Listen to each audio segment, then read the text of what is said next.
గోవిందరాజస్వామి ఆలయంలో జరిగిన ఘటన టీటీడీ భద్రతా వ్యవస్థపై తీవ్ర ప్రశ్నలు లేవనెత్తుతోంది.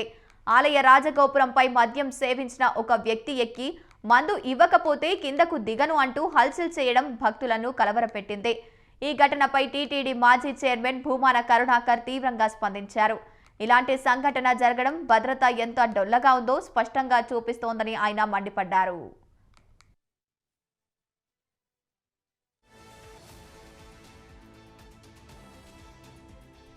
గోవిందరాజస్వామి ఆలయంలో జరిగినది అత్యంత దారుణమని వ్యాఖ్యానించిన భూమాన, కూటమి ప్రభుత్వం అధికారంలోకి వచ్చిన తర్వాత టీటీడీ ప్రతిష్ట పూర్తిగా మంటగలుస్తోందని ఆరోపించారు.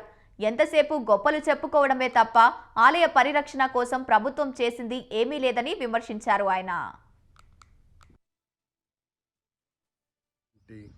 చంద్రబాబు గారి ప్రభుత్వంలో ఈ 1.5 సంవత్సరాల కాలంగా తిరుమల ఆలయ ప్రతిష్ట పూర్తిగా మంటగలిపే విధంగా వాళ్ళ చర్యలన్నీ కూడా స్పష్టంగా కనిపిస్తున్నాయి.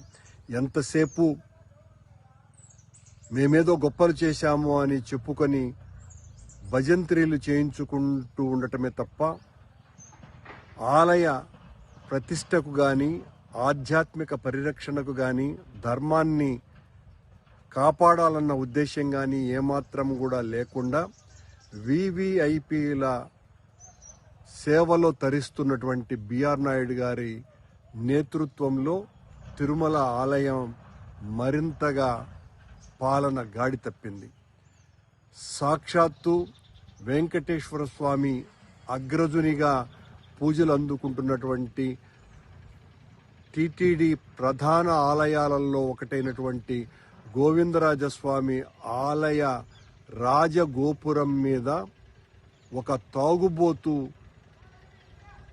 కలశాల మీదకి వెళ్ళి అక్కడున్నటువంటి చిన్న విగ్రహాలను కాళ్లతో తొక్కుతూ అక్కడి నుంచి నాకు మందు కావాలి అని డిమాండ్ చేస్తున్నాడు అని అంటే